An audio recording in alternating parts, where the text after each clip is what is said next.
It's the 1980s in small town America when a young boy mysteriously goes missing while on an evening bike ride with his friends. Large search parties comb through the woods and meadows, leaving no stone unturned. But there's no sign of the missing child. One night, the boy's emotionally exhausted mother believes she has received a message from her son through a string of Christmas lights hanging on the wall, and the local sheriff stumbles upon secrets being hidden by a large scientific laboratory operating on the outskirts of the town. Together, the missing boy's mother, his friends, and the sharp-witted sheriff discover that what their small town was dealing with went far beyond child abduction and into the realm of the supernatural. Suddenly, these normal people are forced to accept things like mind control, time travel, and the presence of an evil, interdimensional creature that attacks and kills with no mercy. This may all sound like the plot to some mysterious thriller, and it is. It's the plot to the hit Netflix television series Stranger Things. However, many insist that the unbelievable circumstances of Stranger Things are not only possible, but actually happened in real life. That brings us to Montauk, a coastal tourist town located on the eastern end of the South Shore of Long Island, New York.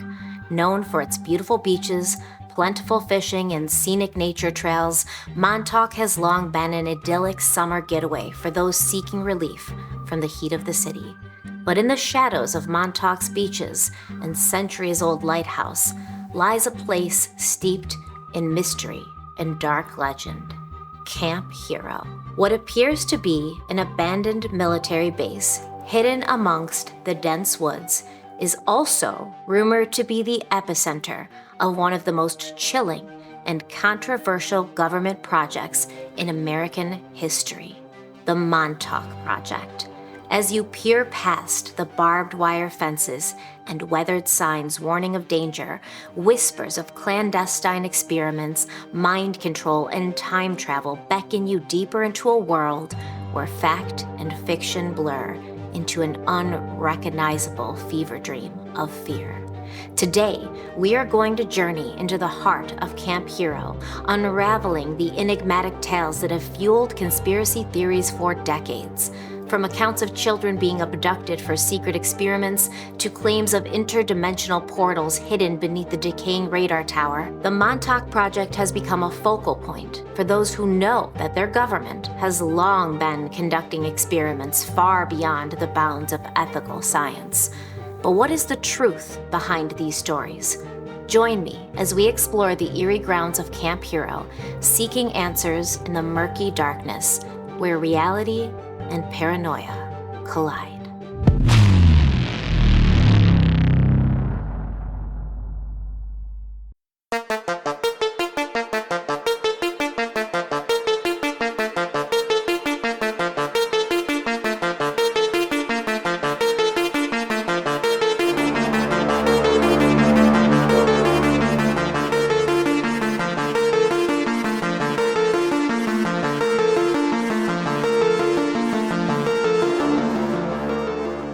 Tales of aliens and mind control are terrifying, but not as terrifying as what is potentially waiting out there for you on the internet.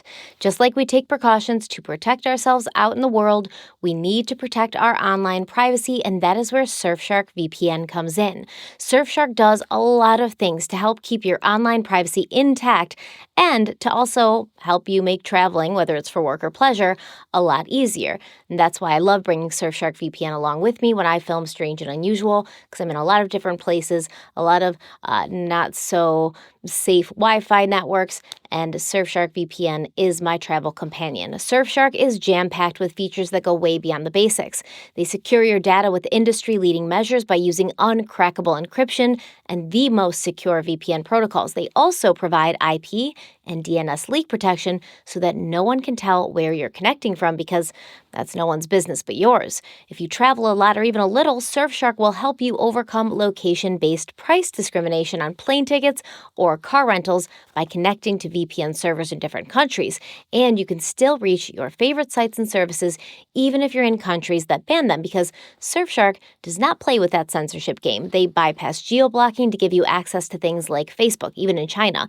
And with Surfshark, you can unlock 15 of the largest Netflix country libraries, including the US and Japan. All you have to do is connect to a server in that country. You'll have access to BBC iPlayer, Hulu, and other limited streaming services wherever you are by using the servers in those countries. And right now, Surfshark is available on 3,200 plus servers in 100 countries. So you're going to find a server anywhere you go. And you can also unlock content on most platforms by installing the VPN on computers, phones, smart TVs, and more. On that note, another amazing thing about Surfshark is that one subscription allows you to install and run Surfshark on an unlimited number of devices at the same time. And they have apps for all platforms. No one's left out, whether you're using a PC, Mac, Linux, Android, iOS, Xbox, PlayStation, the list goes on and on. So I can have my computer, my phone, my tablet covered. I can have my PS5, my son's Xbox, because, the kids are online and they're talking to people, they're playing these games or they're talking to people, and you want to keep them safe.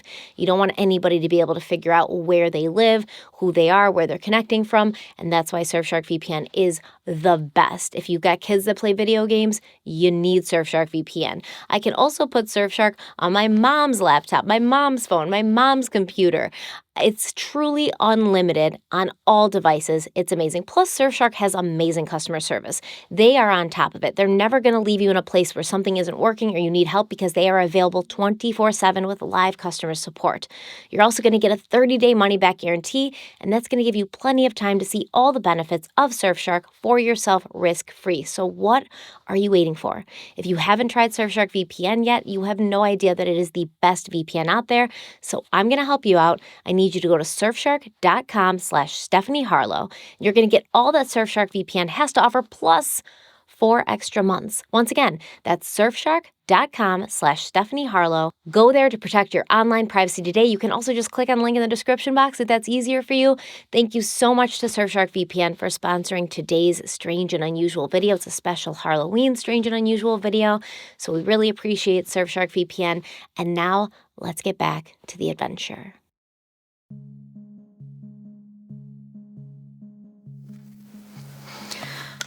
Hello, everybody. Welcome back to my channel, and thank you so much for joining me for another strange and unusual video. The Montauk Project, Camp Hero, all of the crazy things that are happening over there in Long Island, I've been fascinated with it for years, and I was going to do a Harloween video on it a few years ago, but as I got deeper, I realized I had to go there myself. I had to see this place for myself, and I'm so excited to share with you what kind of things I learned about the Montauk Project and what kind of things I saw on my journey there. Now, the eastern tip of Long Island has been strategically significant for the United States for centuries. During the American Revolution, when the British controlled Long Island, they would keep huge signal fires burning on Turtle Hill. It's this bluff overlooking the sea, and they did this so that they could signal their ships out in the rough waters of the Atlantic Ocean. Even before that, the Montauk tribe would light signal fires on Turtle Hill to summon chiefs and warriors to their tribal council. Once the United States gained its independence from the British, George Washington, the first president of the newly formed country, he felt that Turtle Hill would be the perfect place to build a lighthouse, and Congress approved this in 1792. Now, why was it believed that Montauk Point, or Turtle Hill, would be a good place to build a lighthouse? Well, for several reasons. A lighthouse was built in this specific location to serve as a desperately needed navigation aid for ships traveling along the treacherous waters off the eastern tip of Long Island. The area where the Atlantic Ocean meets the Long Island Sound was and is notorious for its dangerous shoals, unpredictable currents, and frequent fog, making it a perilous route for maritime vessels. That wasn't great because Especially back in the day, this was the main route taken for commerce and trade, and a lot of ships and goods were being lost between ports in Europe and ports in New York and Boston. The lighthouse would provide a beacon to guide these vessels safely through the hazardous waters, reducing the risk of shipwrecks and ensuring the safe passage of people and goods. The Montauk Point Lighthouse was the first lighthouse built in New York State, and today it is the fourth oldest active lighthouse in America. For many, many years, the Montauk Lighthouse was tended by civilian keepers, and the area was not the hustling, bustling tourist hotspot that it is today. It was isolated and desolate, the only sounds heard being the whipping wind, the crashing waves, and an occasional foghorn from a passing ship. My crew and I were on the ground in Montauk, and on our first day there, we took a bike ride tour with Ryan, who owns and operates Hampton's Adventure Company. He took us to a lot of great places, a lot of great scenic areas. And while we stood on the precipice of the bluffs overlooking the Atlantic, I could hear what sounded almost like lightning cracking loudly. And Ryan explained to me that the sound I was hearing was large rocks in shallow water being pushed together by these immensely powerful waves, and that created this sharp and loud clacking sound. So I can only imagine being a lonely lighthouse keeper, staring out into the dark expanse of the night and listening to the sounds of the powerful ocean waves as they pounded the shores of Long Island. But this area of Long Island would not be desolate for very long, because in 1879, a prominent New York City real estate developer named Arthur Benson purchased the entire Montauk Peninsula, about 10,000 acres, for $151,000, which today would be almost $5 million.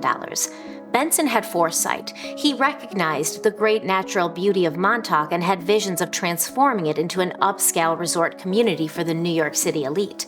In the 1880s, Benson began the development of the Montauk Association, a private group of wealthy New Yorkers who would go on to build homes in Montauk, and the centerpiece of this development was the construction of 7 large shingle-style summer cottages built on a bluff overlooking the Atlantic Ocean, which would become known as the Seven Sisters.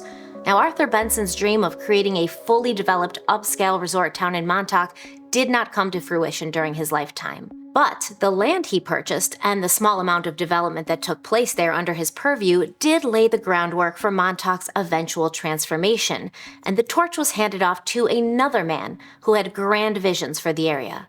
Carl Fisher was an American entrepreneur best known for his role in developing Miami Beach, Florida. In the 1920s, after his success down south, Carl Fisher turned his attention to the easternmost tip of Long Island, because his dream was to transform Montauk into the Miami Beach of the North, and he began working on a project that would include luxury hotels, a yacht club, golf courses, a fishing village, and residential areas. One of the most notable projects Fisher developed was Montauk Manor, a grand hotel that still stands today. He also built a commercial fishing village, hoping to make Montauk a hub for both sport and commercial fishing, and he began working on improving the Long Island Railroad because he wanted it to go all the way to Montauk. So he invested in infrastructure that would facilitate tourism and transport, something he'd also done in Miami Beach. Sadly, Fisher's dream would also come crashing down along with the stock market in 1929 when he lost his fortune and his developments were stopped in their tracks. This was a hard time, not just for Carl Fisher, but for America in general. The Great Depression was the worst economic crisis in modern history, lasting from 1929 until the start of World War II in 1939. Between bank closures that started in 1930 and the Dust Bowl causing farmers to have to walk away from their crops, which were no longer growing, unemployment had reached 20% by 1933. And then, in 1939, the biggest and most deadly war in history began, involving more than 30 countries and sparked by the Nazi invasion of Poland. Camp Hero was officially established as a U.S. Army base during World War II in 1942, and it was built immediately to the west of the lighthouse. The base was originally named Fort Hero after Major General Andrew Hero Jr., and it was constructed to defend the New York coastline from potential Axis power attacks, particularly from German submarines and ships, which were targeting Allied shipping. Its location jutting into the Atlantic, made it an ideal point for coastal defense, and it was primarily used as a coastal artillery installation, which was part of the U.S. Army's Eastern Defense Shield. And it's actually very cool, and I wish I could talk about it more, but the Eastern Defense Shield was a huge network of coastal installations designed to protect the eastern seaboard during the war.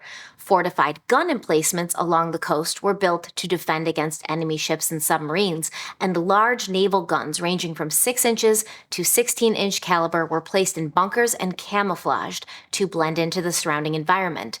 And if you go to Montauk today, and if you stroll around Camp Hero, which is now a state park, you can still see these huge bunkers where these guns used to sit. The United States Navy also acquired land in the area, including Fort Pond Bay and the historic Montauk Manor. They built docks, seaplane hangars, barracks, and other buildings in the area, along with an enormous torpedo testing facility. And all the while, the U.S. Coast Guard had taken control of the lighthouse, kicking all of those civilian lighthouse keepers out.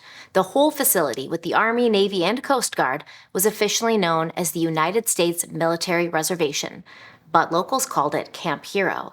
An interesting fact is that in order to protect the base from enemy bombers and German spies and fishing boats, the entire base was built to resemble a run-of-the-mill New England fishing village. Concrete bunkers had fake windows painted on them and ornamental roofs placed on them with fake dormers. The gymnasium was made to look like a church, complete with a steeple, and other military buildings at Camp Hero, including bunkers, a dining hall, and even a bowling alley, also had similar things done to them, so that if anybody was flying from above, they'd think it was just a fishing village.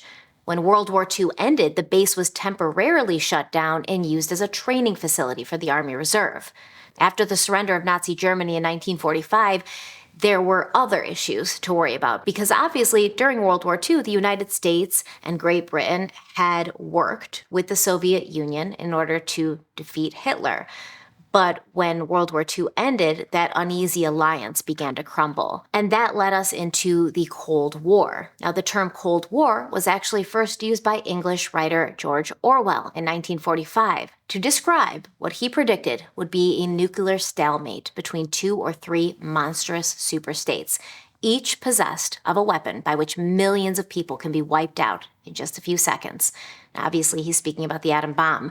And in the 1940s, as the Cold War began to heat up, U.S. intelligence was aware that the Soviets were producing their own version of the American B-29 bomber, the most feared and capable bomber jet of World War II. The B-29 could carry more payload and fly faster and at higher altitudes than any other option at the time. And this edge allowed the B-29 to successfully carry out the long-range and systematic bombing of Japan in 1944 and 1945. So the B-29 goes down in history as the bomber that delivered the first nuclear weapons used in combat. And when the United States found out that the Soviet Union was replicating the B-29, they got worried. Luckily, reconnaissance indicated that the Soviet Union didn't have bomber bases, which would allow their planes to come within striking distance of the continental United States. Plus, we still had possession of the world's only atomic bomb. And this gave the U.S. a sense of confidence and power that wouldn't last forever. During the Cold War, the threat of a nuclear attack was always present, and everyone was obviously super stressed out about it. They wanted some assurances that if an attack was imminent, they would have some extra warning, to hide under a desk where everyone knew you'd be safe from an atomic bomb attack. In 1946, to assess the Soviet threat, the U.S. military had a research and development company conduct a study to appraise our air defense situation. In 1947, the Secretary of Defense announced that planning was underway for a national early warning radar network, and 9 days later, the Air Force Chief of Staff approved a blueprint for 374 radar stations and 14 control centers that would be built throughout the continental United States, plus an additional 27 stations and 4 control centers in Alaska. Called Project Supremacy, the plan predicted that with immediate and proper funding, the system could and would be operational by the middle of 1953. This early warning radar system would ensure that radar stations could report any enemy or foreign aircraft to the regional control center, and they'd be able to alert the interceptor aircrafts, and once the interceptor was in the air, the radar stations would take control and vector the interceptors against the attackers. So this means that all these radar stations were very important. This plan ended up being approved just in time, as Air Force intelligence warned of a surprise Soviet attack in early 1948. In June of 1948, the United States Air Force Air Defense Command was instructed to remove radar sets from World War II storage and place them in the northeastern United States, specifically Twin Lights and Palermo in New Jersey and Montauk Point in Long Island, New York.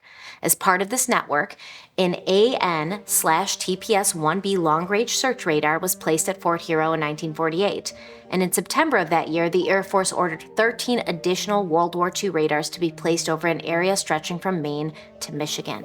In December of 1960, the original radar tower in Montauk was replaced by a much higher powered radar, the AN/FPS-35, and this was able to detect airborne objects at a distance of over 200 miles.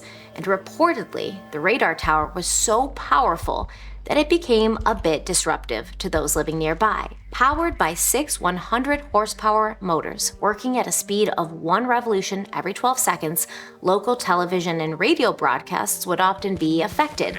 You would hear a blip every 12 seconds. And because of this, the tower was shut down for a short period in 1961. There's a lot of other speculation about what was happening. People said the radar tower was causing residents living nearby to have these horrible headaches where they just felt like they couldn't focus, and animals started acting all crazy. But apparently those are just rumors, and it was just that the radio and television station broadcasts were being interrupted every 12 seconds. And by 1962, these issues had been resolved and the radar tower was back up and running. The 85-foot concrete tower was an integral part of one of the largest radar systems in the world. Its location was remote and closed to the public, and at the very top sat a 40-ton radar dish. For many years, the giant tower kept watch over the East Coast, but by 1978, the Camp Hero base had become essentially obsolete due to the emergence of orbital satellite technology, and the radar tower was officially shut down on January 31st, 1981. That's the official statement. However, reportedly, removing the large antenna of the radar was too difficult, so it was left in place, and it remains there to this day. By 1984, there were rumors that the General Services Administration was trying to sell the Camp Hero site to real estate developers, but apparently local environmentalists protested. They were worried that the area's many unique and fragile ecosystems and animal habitats would be disrupted or erased completely. The remaining portions of the military reservation were allegedly decommissioned, and most of the facility, including Camp Hero, was donated to the National Park Services. Now, the official word is that throughout much of the 80s and 90s, this area was not inhabited. Nobody was there, nothing was happening, and it fell into disrepair. And then on September 18th, 2002, Camp Hero State Park was opened to the public.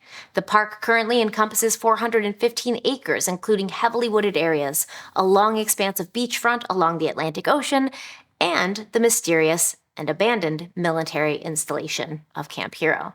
Now, I can say, from firsthand experience, this park is stunning. You could spend days lost in the natural beauty and the peace that it offers, along with breathtaking ocean vistas and dramatic bluffs rising from the beaches. An extensive system of trails are available for walking, hiking, and biking, and the park offers some of the best surf fishing locations in the world.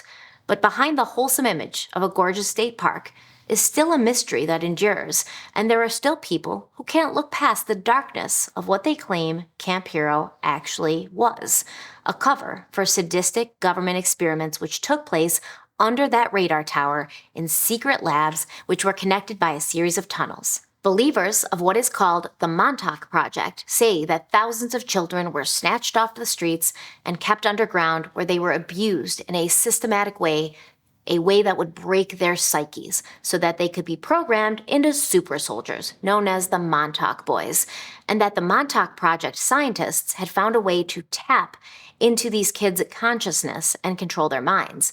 But if mind control experiments at the hands of the United States government doesn't seem unbelievable enough, there's also claims of time travel and teleportation along with extraterrestrial or alien involvement. And this allegedly all began with something called the Philadelphia experiment in 1943. But before we get into that, I want to introduce you to a few people who have been instrumental in bringing the idea of the Montauk Project to the public eye. People who say they were basically involved in the project. They have firsthand knowledge of it because they were there. So first we have Preston Nichols, who is a controversial figure, but he was also an author and allegedly an engineer who claims to have been involved with the secret government experiments which took place at the Montauk Air Force Station in Long Island, New York. Now, Nichols claimed to have a background in electrical engineering, and he claimed to have worked on various projects involving communications technology. In his books about the Montauk Project, Preston Nichols has detailed his supposed involvement in highly classified experiments, and he alleged that through his recovered memories, which gave him insight into his personal experiences, he became aware of covert time travel experiments that connected to the earlier Philadelphia experiment. He further claimed that he had worked on mind control techniques that were used to influence masses of people. Nichols has described technology capable of creating time portals, capable of bending the very fabric of space and time to transport people not only to different places, but to different times, different eras. And a major aspect of his claims was the use of technology to manipulate thoughts and behavior, with large-scale psychological manipulation experiments allegedly being conducted on civilians. Additionally, according to Preston Nichols, extraterrestrial beings, or aliens, provided assistance to the U.S. government in some of these advanced technologies. Well, time is essentially like a real estate.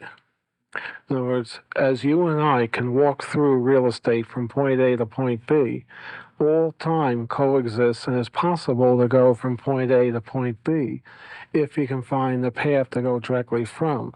Some people believe it's taking the linear timeline, bending it over next to each other and creating a wormhole or a punch through from time A to time B. What about creating alternate paths then? Are we doing that with our lives because of that ability for time to sort of warp or fold over on itself? Some of us are doing multiple timelines if we have the capability of going from, let's say, today to 2 weeks ago and working the whole 2 weeks over again. What will happen is the first pass will become an alternate reality, since you cannot have a time paradox, which is where you and you exist, two of you at the same time. That cannot be. So one of the passes, typically the first pass, will become an alternate reality, an alternate timeline. At Montauk, I was working at BJ's. At the same time, I was working at AIO. Whoa.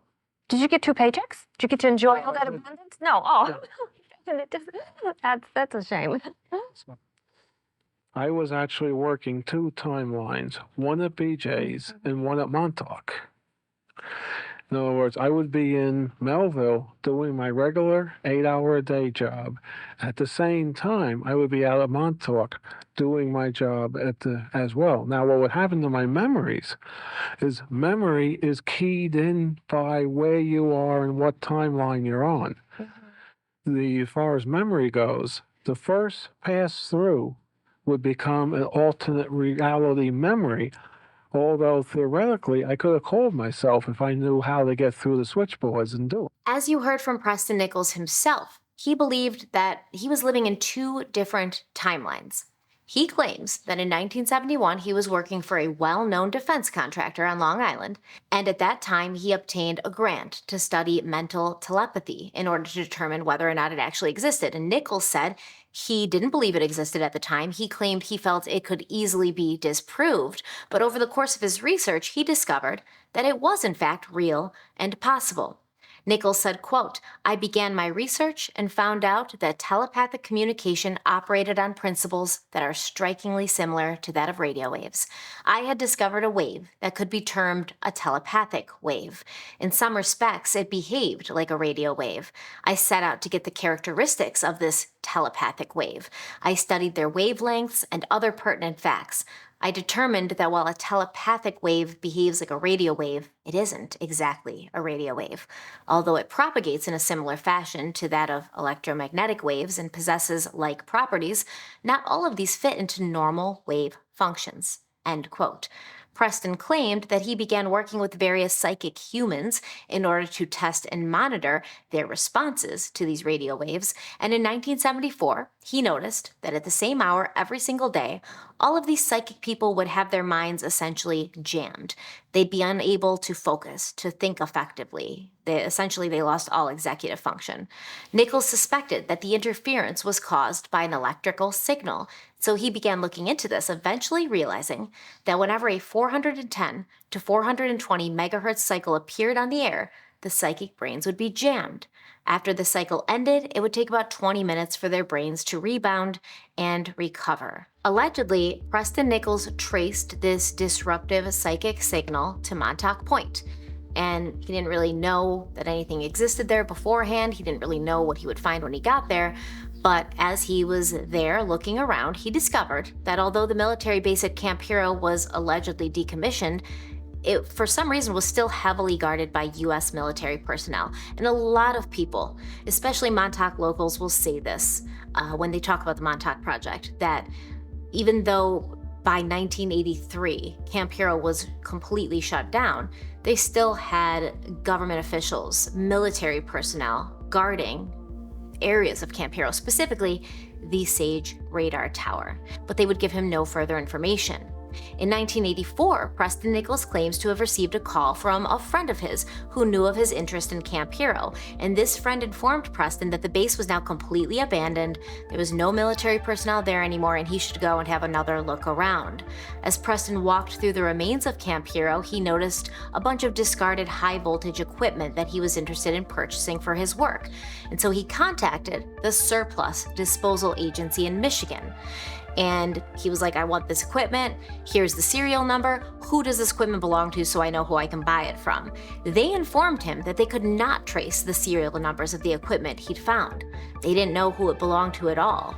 Reportedly, the military and the General Services Administration also knew nothing about the origins of this high-tech equipment. A week later, Nichols spoke to a woman at the Surplus Disposal Agency again. She was like, I still can't help you. But she gave him the name of a man he could talk to, and according to Nichols, this man claimed that no entity had officially admitted to being the owners of this equipment. And he was like, you can have it, take it away, we don't care what you do with it. And this man pointed Preston Nichols in the direction of a Mr. Anderson, who apparently at that time was a caretaker of that area of the park. And he said that Mr. Anderson would show Nichols around the base, help him get the equipment loaded up. While on the base getting the equipment, Nichols says he ran into a homeless man, and this man claimed he'd been living in a building on the base since it had been abandoned in 1983. This man also told Nichols that there'd been a big experiment which had gone wrong the year before, and everything had descended into chaos. Before this experiment gone wrong, the homeless man said he'd been a technician on the base, but he'd gone AWOL before everything had descended into madness. And according to this man, the scientist had opened up a portal, and from this portal, some sort of monster emerged and began attacking everyone. The homeless man also told Nichols that he recognized him. He said, I know you, I've seen you before, we've met. And this man told Nichols that he himself had been a program director for the Montauk Project. Preston Nichols was like, what are you talking about? I wasn't a part of any project. I have no clue about anything you're saying to me. But Preston Nichols also claims that he eventually retrieved buried memories, which showed him that he had in fact been a project director on the Montauk program, and that he had in fact been existing on two separate time tracks at the same time. One of these time tracks was his work with the experiments happening at Camp Hero. We're also going to talk a little bit about Christopher Garetano, a Long Island native who has become focused on finding out the truth about Camp Hero. And Garetano claims that when he was a child walking the beach in Montauk, he too was approached by a military guard who seemingly appeared out of nowhere. And this guard told young Christopher to turn back, that he couldn't go any further. Garetano said, quote, I didn't even realize there was a base there. It's difficult to even see the radar tower behind the thick foliage in the summertime if you're not looking in the right direction. But I was stopped by this guard, and I always wondered what that was. It wasn't until high school that I heard the legends. End quote. Garetano also says that he's spoken to many people who lived and worked on the base in the 1970s, and they, even then, were hearing stories about secret experiments. Then there's Al Bielek, a man who claims to have taken part in both the Philadelphia experiment in the 1940s and the Montauk project in the 1980s, along with his brother, Duncan. And he's shared his own accounts of time travel, mind control, and alien technology. We're also going to hear from a man named Stuart Swerdlow, who claims to have been a Montauk boy. It's 1970. Where is Stuart Swerdlow in all of this? Well, that was a teenage boy living in central Long Island who was brought here occasionally, sometimes days at a time, sometimes just for a night or for a few hours, and used in those experiments. And other things, including ritual ceremonies, indoctrinations, all kinds of training that went on here. Supposedly, they never expected myself or any of the others to really survive, and I became an anomaly because I did survive. And not only did I survive, but I retained memory, which I'm not supposed to have. They wiped the memories for the boys that they took in and then would release back into the public on a regular basis. And no one was supposed to remember, but I had conscious memory of it. Okay, so we've met some of the main players in, depending on how you want to look at it, this historical event or this conspiracy theory. And I want to kind of talk about what they claim, how it all started. And they claim it all seems to have started, or at least been triggered, with the Philadelphia experiment. And if you're familiar with conspiracy theories and you're a part of that world, you already know what it is. But for those of you who don't, I'll tell you about it. The story goes that in 1943, a U.S. Navy destroyer called the USS Eldridge was made invisible and teleported from Philadelphia, Pennsylvania to Norfolk, Virginia. This whole experiment allegedly happened as a result of the United States government wanting to create a technology that would cloak their ships, basically make their ships invisible while going into battle. So they basically came up with an invisibility cloak for the ships using a bunch of technology, electromagnetic coils, and they hired scientists like Albert Einstein and Nikola Tesla, along with another scientist named Dr. John Van Neumann. Now, there's a whole other side quest here, a whole other branch of the story that talks about Nikola Tesla and how he created technology that allowed for time travel and allowed for a lot of other things, and the government had him basically taken out of the picture so they could steal his technology. And I wish we had time to talk about all of these side quests, but trust me, one day we will. So the government eventually believed that they had successfully figured out a way to pull off this invisibility cloaking of ships. And so they did a trial run on August 12th, 1943. And witnesses who were there for this trial run claim that they saw an eerie blue-green glow surrounding the hull of the USS Eldridge. And then suddenly, the entire ship vanished. But it didn't just be made invisible, it vanished, like it left Philadelphia. And then the ship was spotted just a few minutes later in the Norfolk Naval Shipyard in Virginia, before disappearing again and reappearing back in Philadelphia. The Philadelphia experiment ended horribly, didn't it? Yes, because when the ship finally became solid again, if there was a naval person who happened to be walking through an area that had been physically part of a wall or equipment and then it became solid, they became embedded in that equipment and died. But again, the intention was to cloak this ship during World War II so it could evade... be undetected by German equipment, etc. But the odd thing is that there were German observers during the Philadelphia experiment itself. So on some level, both the U.S. and German governments were working really in tangent with each other. According to the book, The Montauk Project, Experiments in Time, written by Preston Nichols, the Montauk Project was an extension of the Philadelphia experiment. And sometime in the 1950s, researchers from the original project, the Philadelphia experiment, began to focus on another project, whose goal it was to continue the research that would allow them to utilize what they called the electromagnetic bottle. And this was the bottle that had made the USS Eldridge invisible. So basically, they said, we did it. It didn't really go that well. People were cut in half. People, ended up having these mental illnesses that took them out for life.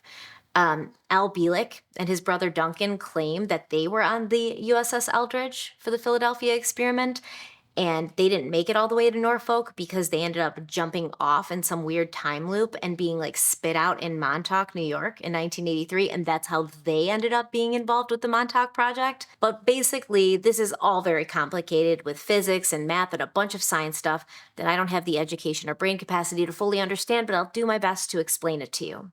According to Preston Nichols, the United States government started a weather control project called Phoenix. And this began in the late 1940s with technology developed by somebody named Dr. Wilhelm Reich, an Austrian scientist who had studied with notable figures like Sigmund Freud and Carl Jung. Reich began his career as a psychoanalyst in the 1920s, and he was considered one of Freud's most promising students. He expanded on Freud's theories of the unconscious and developed his own concepts about the role of sexual energy and psychological well-being. He's most famous for his theory on something he called orgone energy, which is a universal life force or bioenergy that he believed permeated all living things. And he also believed that orgone energy could be harnessed and accumulated using devices called orgone accumulators, easy enough, and these were made of alternating layers of organic and inorganic materials. Not only did Reich claim that these devices could promote physical and mental health, he also said they could cure diseases and control the weather. Reich reportedly found that violent storms accumulated a ton of dead orgone energy, and from this discovery, he was able to come up with an electromagnetic method to reduce how bad these storms would be. So basically, he figured out how to control the weather. Now, Preston Nichols claims that the U.S. government considered Dr. Reich to be a brilliant man, and so they merged his discoveries with their own weather monitors to produce what is known as the radiosonde, a small expendable instrument that's suspended below a large balloon inflated with hydrogen or helium gas and used for upper air observations. More commonly, this device is known as the weather balloon.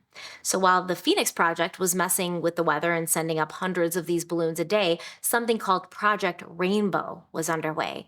And Project Rainbow, allegedly, is responsible for the technology that caused the Philadelphia experiment. In the 1940s, allegedly, Project Rainbow was trying to recreate the electromagnetic bottle technology that had allowed the USS Eldridge to be transported through space and time. And in the early 50s, it was decided that the remnants of the Project Rainbow and the weather balloon project should be compiled under the Phoenix project, which would be overseen by a German mathematician named Dr. von Neumann. We've already talked about him. He was involved in the Philadelphia experiment, but he's also credited for a lot of things. He's credited as being the founder of game theory, as well as being one of the earliest pioneers of modern computing. He actually designed a model for how computers operate that is still in use today. He also worked on the electronic numerical integrator and computer, which is one of the first general-purpose digital computers, and he helped transition it from a simple calculating machine to a stored program computer. So basically, he helped invent the first computer. This is a real person, and allegedly he worked on the Philadelphia experiment. I would also like to add that during World War II, von Neumann played a pivotal and key role in the development of nuclear weapons as part of the Manhattan Project, helping to develop the mathematical methods for modeling shock waves, which were crucial for the design of implosion-type nuclear weapons like the one dropped on Nagasaki. In conspiracy theory circles, von Neumann is mentioned as a key figure in the Philadelphia experiment, and he was supposedly tasked with solving problems related to human consciousness and the interaction between man and the machine. So basically, they were able to make a ship leave Philadelphia and end up in Virginia. And according to Preston Nichols, the Phoenix Project wanted to figure out how to do that with humans, how to bring human beings into this electromagnetic bottle without having them spliced in half, like what had happened in the Philadelphia experiment. And Preston Nichols says that in order to do this, they had to connect these humans to real-time references. In his book, Nichols writes, quote, "This meant that when they were in this alternate reality or in the bottle, they had to be supplied with something that would give them a time reference. They solved this by feeding into the bottle all the natural backgrounds of Earth, at least enough to convince them of a continuous stream time reference. To do otherwise would likely cause those in the bottle to experience transdimensional disorder and problems of this sort." the sickness you would get from traveling through time. That is why it was necessary to set a phony stage. They could then feel some degree of normality, end quote. Basically, he's talking about tricking humans into thinking that they're connected to their time and space that they're familiar with while transporting them so that their brain doesn't fracture and they don't go crazy. And in order to do this, Preston Nichols claims a computer had to be used to calculate the time references of specific people and then replicate those references while the people were passing through the bottle, which is the alternate reality. Nichols said, quote, "The people inside the bottle would be going through zero time and essentially a no reality, or a disoriented one at best. The computer had to generate an electromagnetic background or phony stage that the physical being would synchronize with as well. If that wasn't done, the spirit and the physical body would go out of sync, thus resulting in insanity," end quote. So basically, the time reference would lock in the spirit and the electromagnetic background would lock in the body.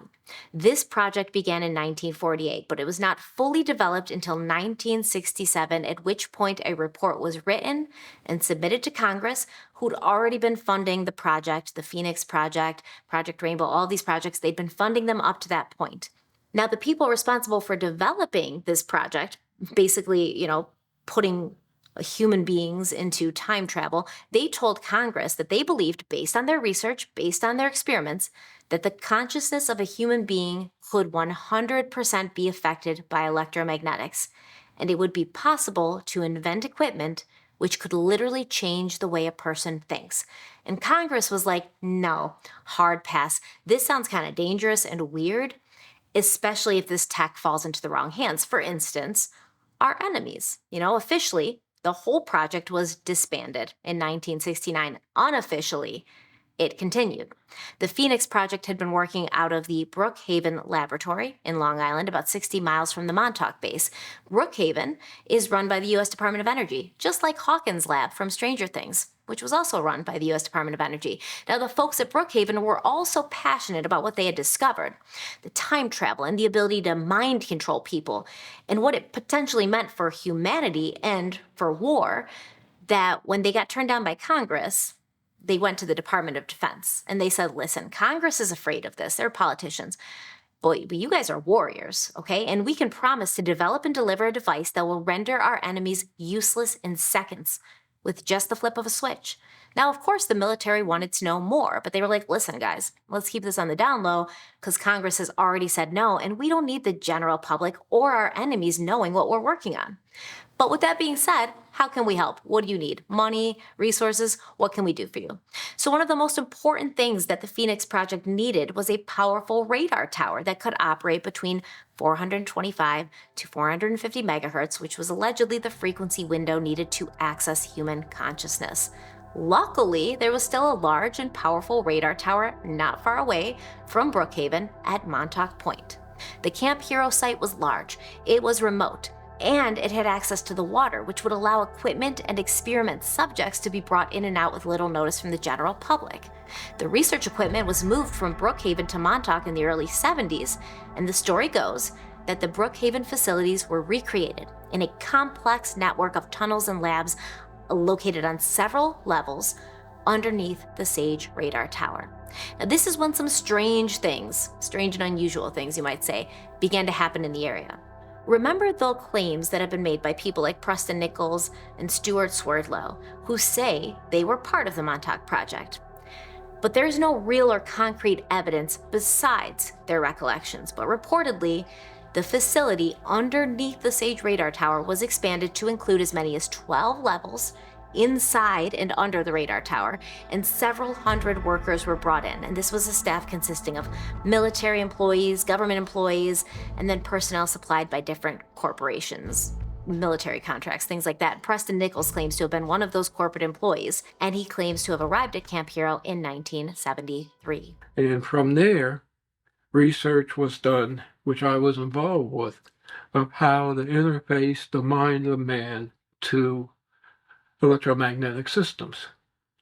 The idea was you could fly your fighter plane by thought. Pure thought would fly the plane or drive the ship.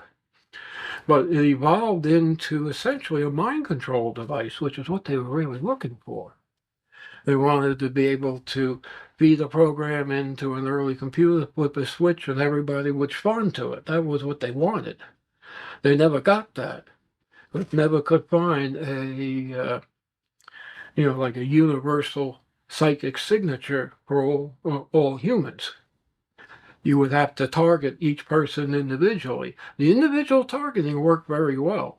Then it was discovered that since basically the project was nothing but a mind amplifier, that's all it was a mind amplifier. If the person in the input network could think of other times and fully flesh out the time in his head, this machine had the capability of generating that time, generating a vortex of different space and time.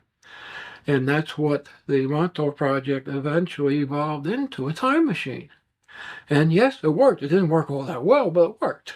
Many people got lost, but it did work. That, in a nutshell, is what the Montauk project is about. Of course, there's all sorts of information on the net. There's, you can get my book, Montauk Project Experiments in Time, and the other sequels, which are just a bunch of, metaphysical gobbledygook saying, yeah, this thing is true because you won't find any actual documentation on it. So during your time working there, I understand that you were working with the military. Mhm. It was a top secret project. Oh, yeah.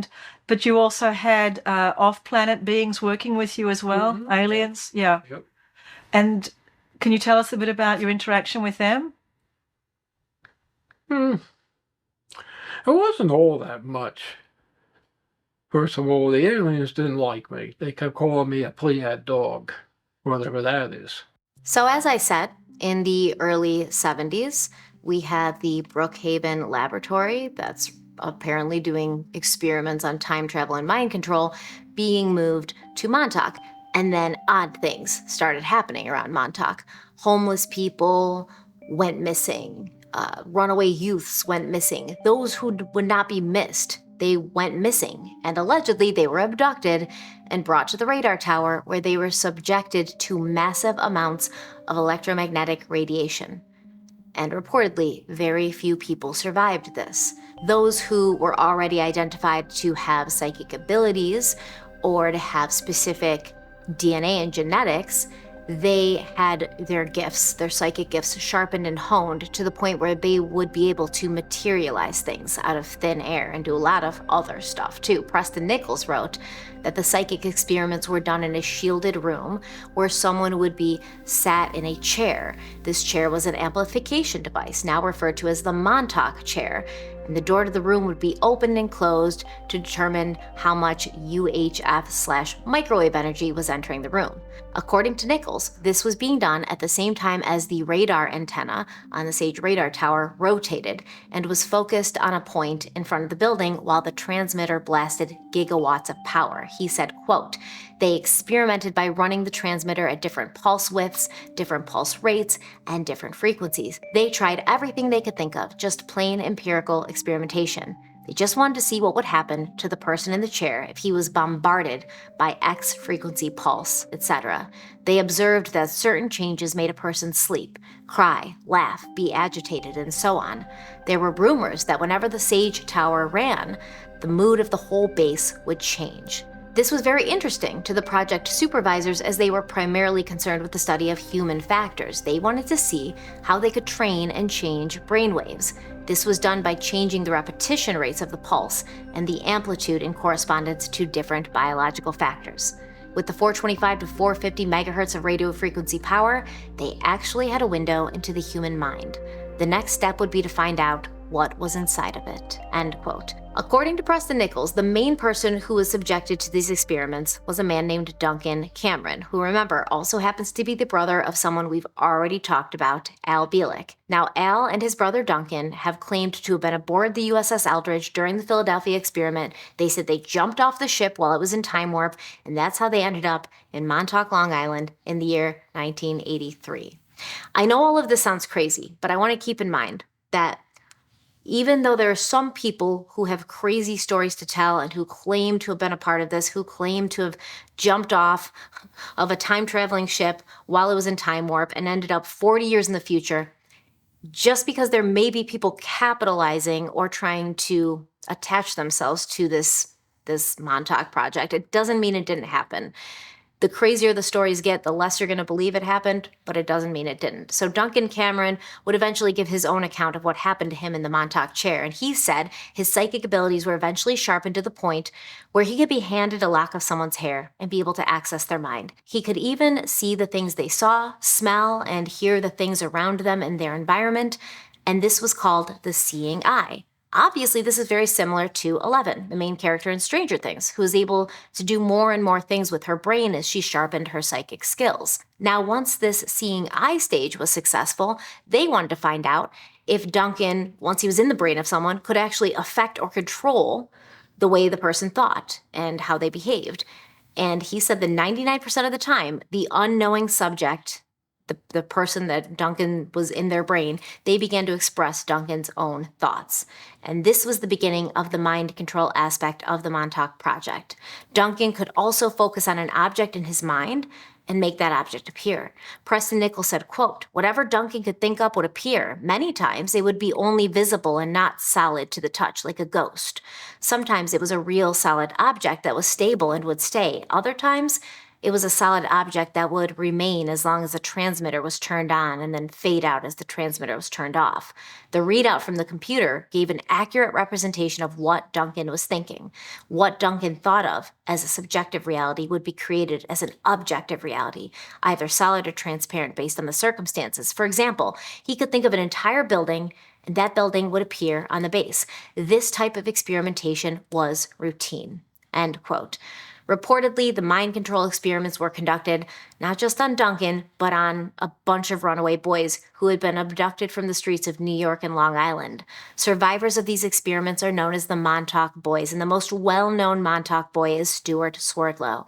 Swerdlow says that his family moved to Long Island in 1970, and very shortly after, he became a target of the Montauk Project. And he also says that he believes his parents either knew about it or that they were being mind controlled to allow him to go with these people. Because almost every night while he slept in his bedroom, these people would come. And they weren't always people. Sometimes he said they were gray aliens. They would come and they would take him from his bed. Stuart Swerdlow said, quote, "A typical abduction experience that I had when I was a child, and they did change as I got older, but as a small child, they would always begin with these type of shadows that would appear on the wall of my room. In those days, we had metallic blinds on the windows. They would start to vibrate, or the windows would start to tap or move, and I would get the sensation that I wasn't alone, that something was watching me, something was going to come into my room. I just knew it. I can't explain it. It was annoying. I just knew it was going to happen. And then I'd be paralyzed. I couldn't move. I couldn't scream. All I could do was feel them levitating me, and sometimes I'd actually feel my body lifting off the bed, and I would literally float out through the window, and the next thing I knew, I was surrounded by beings. Sometimes they were small, sometimes they were tall, but they were not human. They had what I now know to be alien features.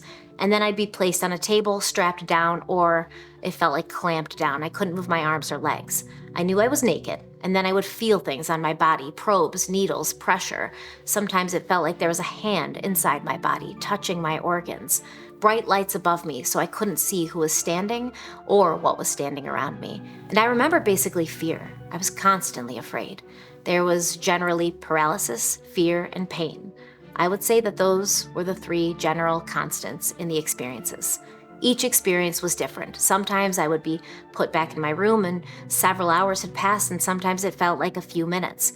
And as I got older and became involved in what I now know to not be alien but human experimentations, then it was days and weeks and months. But they were able to bend time so that they would put you back almost to the time they took you. But mentally, I knew that I had experienced a very long time away. So when I became aware of the date and time, it didn't make sense to me because I knew I had just had an experience that was way longer than what the clock said I had experienced, end quote. Stuart said he would try to fight back against these forces that were taking him, but by the time he became aware of what was happening, his entire body was paralyzed and he couldn't move anything except for his head and his eyes. Now, because this would happen almost every night, Stuart developed an intense fear of going to bed. He said he feared the night. He said the night and sleep were his enemies. While he was subjected to these experiments, Stuart didn't know where he was, but he knew he was being abused and tortured. When he wasn't on an exam table, he was thrown into a cement room where he claims to have been hit with wooden poles or metal rods. He said he would be held underwater over and over again for longer periods of time until he felt like just giving up, until he felt like just dying. And then he would be rescued. He would be rescued, and the person who took him out of the water would say, "Hey, I saved you. I'm your hero," and sort of gaslight Stewart into believing that they were allies to him. And he says the people who were doing this to him were always different. Some of them looked like military personnel. Sometimes they just looked like regular civilians, but they were always men and always different people, so that they didn't develop a relationship with the boys, the Montauk boys, and so that the boys didn't develop a relationship with their handlers. Stewart says they did this to break the psyche of the child, and Preston Nichols claimed he witnessed this happening. Here is Stuart Swerdlow and Preston Nichols in the documentary The Montauk Chronicles, explaining more of this. Part of the breaking the psyche of the person, to install programming, to fracture the mind pattern, is to make you uncomfortable. Because when you're, first you're cold, then you're hot, then you're cold, and the mind doesn't know what to expect, and after a while it fractures. They'd leave a few pieces to be their normal awake mind, and then they were programmed the buried pieces. And then it was my responsibility to put them all back together again. So the programming is safe behind the trauma block. Now, if you're going to remove the programming, you got to remove that trauma block. And the idea there was, you going to go in your own horror world? No, of course not. Okay, when you take a personality and you fragment it into pieces, they take one of the pieces and then they develop it into a sub-personality or a related personality, which is a little different than the core personality. And then they provide a code that triggers that personality to come forward and take control of the body. They were programmers, not handlers or controllers, but programmers who would only come into the room after I had been sedated, drugged, beaten. I was pretty much immobile, just laying there on the table fastened down, and then the programmers would come in. Then they would put the lights over the table, then they would fasten things to different parts of my body, particularly my head area. There were so many different types of rituals that involved astral entities, but one of them was to create the child as a vessel, so that the entity could enter the body of the child and animate it, and then those participating in the ritual would achieve the energy of that entity that was occupying the body. There would be a chemical type of smell. They would put things in my arms, in my legs, in my genitals, in my head, and then I would hear input voices over and over and over again, and then there'd be like this swirl. I would see this swirling vortex over my visual perception, and all the time I would hear mental voices telling me to be calm and it was okay and that I would be all right and not to fight them. You would get to a point where you just didn't even care anymore because you couldn't even feel the pain anymore. I think that was a form of dissociation, and that's what they wanted. They wanted you to dissociate, fracture the mind. That's how the programming begins. I did see a couple of their sessions. It was disgusting, made me sick. Can you describe a little bit of that? I would just as soon die. The amazing things that they could think of to create fear, anxiety, and fracturing. I don't know how human beings could even think of such things, but they did.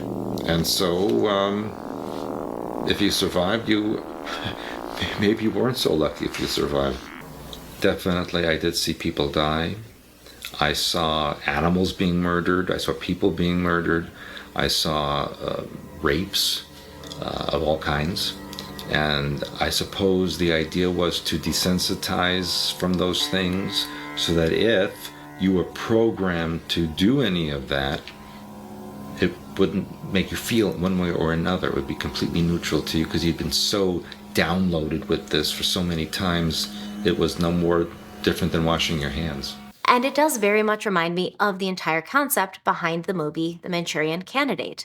According to Stewart, there was a lot of manipulation happening constantly. He said, quote, "We were told that what was going on there was for the benefit of humanity, that humanity was unable to take care of itself, basically because people were violent, evil, and stupid. And so what they were doing was helping to control society so that civilization could continue without being destroyed. They said the pain and the suffering that you experience will actually save mankind. And that's what we were imprinted with." End quote. So how did the Montauk project come to an end? Based on accounts from Preston Nichols and others, the project concluded in the 1980s after a series of incidents involving uncontrollable forces, malfunctioning technology, and the release of strange and powerful energies. Apparently, on August 12, 1983, one of the lead psychics, Duncan, who we've already talked about, he unleashed a powerful psychic projection in the form of a monstrous creature known as the Montauk Monster, or the Beast from the Id. The creature was said to be uncontrollable. It started wreaking havoc on the base. And when the project's leaders realized they could not control this interdimensional monstrosity, the Montauk chair was destroyed, the time travel portals were sealed, and the technology used during the experiments was abandoned or dismantled. And what does this sound like? It sounds like the monster that came out in Stranger Things. And then they had to put it back in the portal and seal everything up. In order to keep a lid on things, allegedly the US government immediately set into motion, attempting to remove all traces of what had happened in this quaint coastal town. Personnel involved had their memories erased, and the underground tunnels and facilities were sealed to prevent public access. Now, this all may seem very far-fetched, a good story. Obviously, the Duffer Brothers thought so, but very hard to believe, hard to suspend reality far enough and long enough to even consider that something like this could have happened. But it's not beyond belief that the United States government would be involved in covert secret operations where they experiment on unsuspecting human beings. Actually, it's a tale as old as time, and it's been happening for decades, probably longer. Now let's take a side quest through our government's greatest hits. And we're going to start with the Tuskegee syphilis study, which stands as one of the most harrowing examples of medical betrayal in American history. Conducted by the U.S. Public Health Service between 1932 and 1972, this infamous experiment preyed upon 600 impoverished black men from rural Alabama under the guise of offering free health care. In reality, the study aimed to observe the untreated progression of syphilis. And that meant that these men were not informed that they had the disease, and they weren't offered treatment for this disease, even when penicillin became widely available in 1947. That's very early on in the Tuskegee experiments. I'll repeat what I just said. The whole point of the study was to see what untreated syphilis would do to the body. These men were not told that they had syphilis. They were not told what that meant for their health, and they were not told that they could transmit it through sex. For 40 years, these men, 399 of whom did have syphilis, were deliberately misled. They were told they had bad blood and falsely promised a treatment that never came.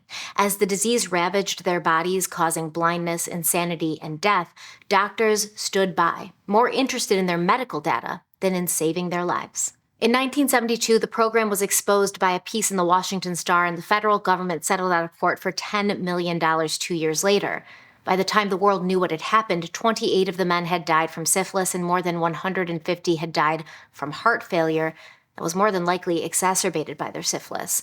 Not only that, but 40 of the men's wives had contracted the disease, and 19 of their children had been infected during childbirth. The true horror lies not only in the suffering inflicted, but also in the systematic racism that allowed this experiment to persist, treating these men as disposable research subjects rather than human beings worthy of care. Moving on to our next side quest stop, the atomic bomb may have helped end World War II, but many people have and will continue to pay the price for its existence. And even before the weapon was ready to be deployed, innocent people were being exposed to the dangers of it, and they didn't even know it. That should be the tagline for all of the examples we're going to talk about here. By the way, the people who became test subjects, lab rats, if you will, they never even knew it. So we've got a bunch of scientists and what have you working on the Manhattan Project, building a world-destroying weapon, and there was a big concern that these people We're spending a lot of time around things like plutonium and uranium, substances that no one really knew what effect would be had on the human body long term. So Dr. Stafford Warren from the University of Rochester, he felt that to better understand any potential side effects, a controlled experiment on humans would be necessary. Between April of 1945 and July of 1947, 18 human subjects were intentionally injected with plutonium. 6 of them were injected with uranium, and 5 were injected with polonium. This was done at Manhattan Project affiliate hospitals in Rochester, New York, Oak Ridge, Tennessee, Chicago, Illinois, and San Francisco, California. So at Strong Memorial Hospital in Rochester, doctors injected 6 patients with uranium, trying to determine the minimum dose required to produce detectable kidney damage. I'm going to say that again. This was experimental protocol designed to produce a harmful reaction in the subjects. And when I say subjects, I mean patients who went into the doctor for help. And of course, these highly unethical experiments were carried out in total secrecy. A memorandum from the Atomic Energy Commission dated April 1947 recommended that human experimentation not be made public because it might, quote, have an adverse effect on public opinion or result in legal suits, end quote. Available records show that only 1 patient signed a consent form for this, and the consent form didn't even fully explain the procedure or the risks. But let's talk about 53-year-old Samuel Cade, who was in a car accident on March 24, 1945. And while he was in the hospital with a fractured leg and arm, he was injected with a plutonium dose of 4.7 micrograms on April 10, 1945. Keep in mind that at that time they'd been doing animal experimentation with plutonium, and that experimentation had already concluded that the maximum dose should have been 1 microgram. Samuel Cade was given 5 times that amount. He wasn't told that this was happening, and he wasn't even treated for his arm and leg injuries, the ones he came into the hospital for, until 5 days later, because the doctors wanted to wait so they could biopsy his bone samples and also extract 15 of his teeth, which would then be sent with the bone samples to the Los Alamos lab. The Los Alamos lab was involved in the Manhattan Project. Samuel Cade died of heart failure on April 13, 1953, almost 8 years to the date of his plutonium injections. Let's also talk about Albert Stevens, who was incorrectly diagnosed with terminal stomach cancer and who, on May 14, 1945, received a dose of plutonium that was so large it was considered carcinogenic, but they thought he had cancer, so it didn't matter. Albert was taken into surgery a few days later so that the doctors could remove the cancerous parts of his organs, and that was when an actual biopsy revealed that the ulcer doctors had diagnosed previously as cancer was actually benign, and Albert Stevens didn't have cancer at all. So he was monitored after he left the hospital for years. He was never told why, and he was never told that he didn't have cancer.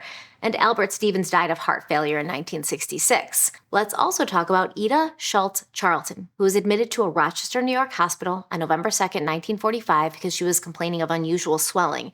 She was injected with 4.9 micrograms of plutonium. She was discharged and monitored as doctors continued to collect tissue samples from her for years, and she died of cardiac arrest 40 years later, spending the rest of her life in and out of the hospital due to mysterious health issues. I wonder what caused them. And finally, let's talk about 4-year-old Simon Shaw, a young boy who had been diagnosed with terminal bone cancer and who was flown with his mother in a U.S. military plane to a California hospital where he was given a large plutonium injection. And 4-year-old Simon died 8 months later. Again, between 1953 and 1957, uranium injection experiments continued at Oak Ridge National Laboratory, and a further 11 patients were injected at Mass General. Through these tests, scientists found out that uranium localized in the kidneys at a much higher rate than previously thought, and this told them that the maximum permissible levels at that time were far too high, and so their Manhattan Project scientists were being exposed to dangerous levels of these chemicals. On our next stop, we have the Fernald School, officially known as the Walter E. Fernald State School, and it harbors a dark chapter in the history of American institutions for the developmentally disabled. Located in Waltham, Massachusetts, and founded in 1848 as the first public institution for individuals with intellectual disabilities, Fernald was once seen as a progressive beacon. However, Beneath its facade of benevolence, the Fernald School became notorious for unethical experimentation on vulnerable children, many of whom were wrongly labeled as feeble-minded. During the 1940s and the 1950s, the school became a site for covert scientific experiments sponsored by researchers from institutions like Harvard University and MIT. Some of the most infamous were the so-called science club experiments, where children were lured by promises of extra food and special outings, and then they were fed oatmeal and milk, and those oats were coated with radioactive chemicals. Unbeknownst to them, the children were being used to study how the body absorbed radiation. These experiments, which were backed by the U.S. Atomic Energy Commission, took advantage of children who were not only intellectually disabled, but often institutionalized without family consent, making them prime targets for unethical research. The world found out about what had happened at Fernald in 1993, when Secretary of Energy Hazel O'Leary declassified several Atomic Energy Commission documents.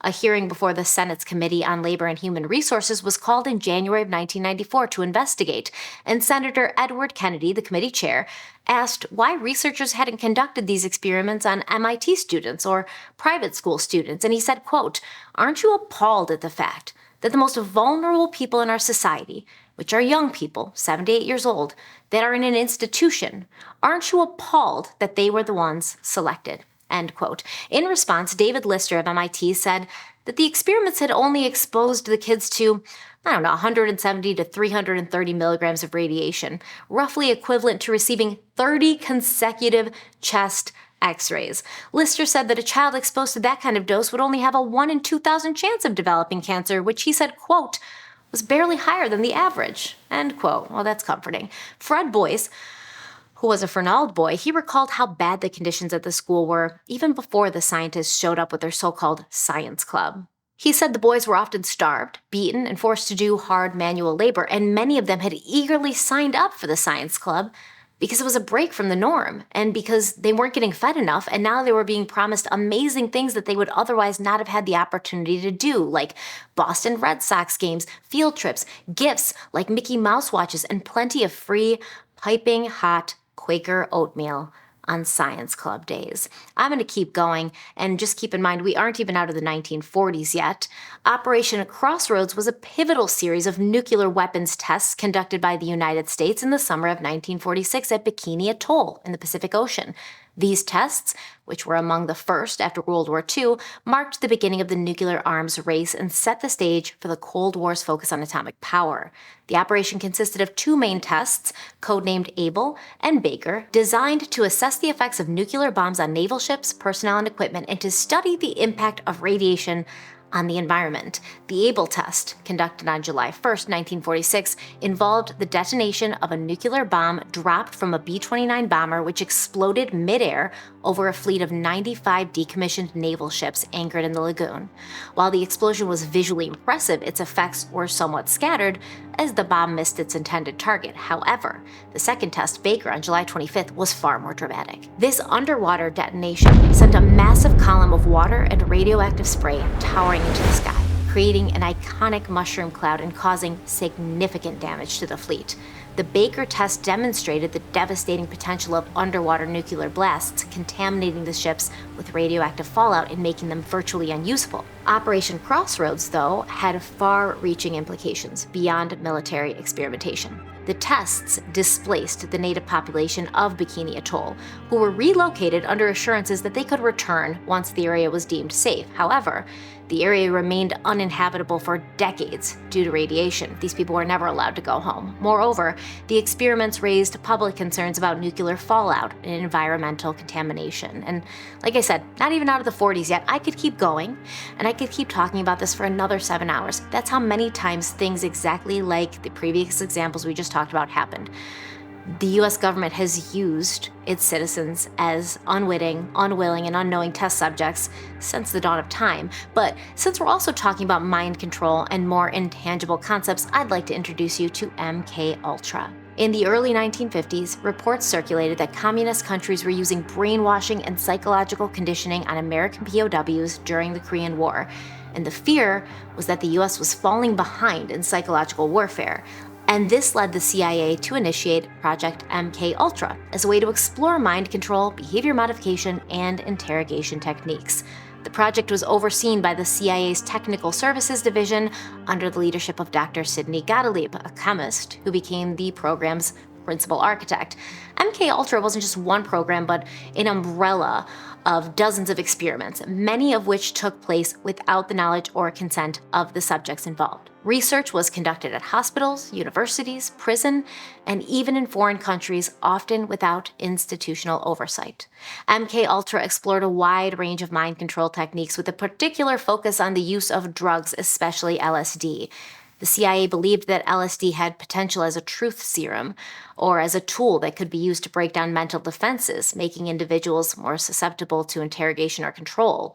Over the years, thousands of individuals, many of them unaware of the experiments, were dosed with LSD, including U.S. citizens, military personnel, prisoners, and even CIA agents themselves. And there's a really, it's not funny, but it is funny. There's a funny video I saw on YouTube where it shows the United States military before they started dosing them with LSD, and they're very standing upright and they're very serious. And then after they started dosing them with LSD, these guys just got silly and they're falling all over themselves all the time. So if I can find it, I'll put it in here. But it's not funny because some of the victims suffered long-term psychological damage, and at least one, a scientist named Frank Olson, died under very mysterious circumstances after being dosed with LSD without his consent. Frank Olson was a biological warfare scientist employed by the U.S. Army, and in 1953, Olson was secretly given LSD by CIA officers as part of an MKUltra experiment. 9 days later, he died after falling from a hotel window in New York City. His death was initially ruled a suicide, but later investigations suggested that foul play, or at the very least negligence by the CIA, was probably involved, and Olson's death became a symbol of the human cost of MKUltra's reckless approach. Hypnosis was another method explored by MKUltra. CIA operatives also sought to use hypnosis to enhance memory recall, control behavior, and even an interest in creating Manchurian Candidate-style sleeper agents, individuals who could be programmed to carry out tasks without their conscious knowledge. Experiments with sensory deprivation aimed to determine if cutting off subjects from external stimuli could make them more susceptible to suggestion or brainwashing. Some of these tests involved keeping people in isolation tanks or other forms of deprivation for extended periods. Electroshock treatment, another method experimented with under MKUltra, was used to erase memories or induce psychological trauma that researchers hoped could be used to manipulate behavior. The ultimate goal of MKUltra was to understand how to break down an individual's psyche to the point where their thoughts and behaviors could be controlled. It sounds very much like what Preston Nichols and Stuart Swerdlow claim happened with the Montauk project. Now, researchers attempted to develop techniques that could brainwash prisoners or enemy agents to act against their will or reveal critical information. Once again, this sounds a lot like what Preston Nichols and the surviving Montauk boys have described, and we know that MKUltra happened. MKUltra did remain secret for much of its duration. However, in 1973, amid growing public distrust of intelligence agencies due to the Watergate scandal, then CIA Director Richard Helms ordered most of MKUltra's files to be destroyed, fearing that they could become a liability. So thousands upon thousands of documents were shredded, effectively covering up many of the program's activities. Despite this, in 1975, a congressional investigation led by Senator Frank Church brought some details of MKUltra to light. In testimony before the committee, it was revealed that the CIA had conducted mind control experiments on unwitting American citizens and violated ethical norms on a massive scale. Surviving documents revealed that MKUltra had operated in over 80 institutions, including universities, hospitals, and prisons. And remember, the full scope of MKUltra may never be known due to the intentional destruction of many of its records. And even what we do know, what was left behind and deemed not important enough to destroy, is shocking to us. If we are to begin to believe the sensational claims about what happened in Montauk, we would also have to believe that beneath the Sage Radar Tower is a complex network of tunnels and facilities, an underground secret base where these experiments happened. The blueprints of the base don't show this. The official narrative is that there's nothing underneath Camp Hero. But is that true? And if it's not true, why would the powers that be lie about it? What would they be hiding? Christopher Garetano, what is your experience with Montauk and what's your background as far as how you got into Montauk, how you started exploring, and how it became sort of a project for you? Sure. So I'm a movie maker and I was making documentaries right out of film school in the early 2000s. And I made one movie called Horror Business. It was about these kind of wacky independent guerrilla horror filmmakers, and that got some attention. And I really, one of my main interests since I was a kid were mysteries and paranormal mysteries, and I wanted to tackle something like that next, but very unique. So I decided that my next documentary was going to be about the alleged Montauk Project. It had virtually no attention back then. There was a few people that were into it, and very niche, cultish group of people, but it really was unknown for the most part, and that's what attracted me to it. And so in '06, I started shooting my first interview with a guy named Al Bielek, who did appear on Coast to Coast AM in the '90s to talk about it. I met with another gentleman named Preston Nichols and just started to hear, I would say, the most outlandish aspects of the story first. They were put forward in a book by Preston Nichols in the '90s, and I wanted to speak to these people firsthand because what was fascinating to me was to go to the places where they lived, see their environment, see how they behave when being asked honest questions about this absolute, to me, what it sounded like was fiction at the time, and really bad fiction, because all the alien stuff that they were talking about were seemed to be ripped out of B science fiction films that I grew up watching. And even Preston would refer to Star Trek, and he would refer to Forbidden Planet, and so all of that stuff seemed to be taken from things I grew up watching. And I thought it was neat to have like an old man sit and tell you a crazy story, and that's where I started. Ended up making two different Montauk documentaries before I ever got involved in television. And, between other projects, covering this topic has been kind of an odyssey for me. Ultimately, I started off not believing a thing, and then opening my mind to more research, finding out that at the very least, the mind control aspects of it are very real in other projects like the Holmesburg prison experiments, MK Ultra or the MK projects, and the Tuskegee medical experiments. All of that was conducted by, and this is just in the U.S.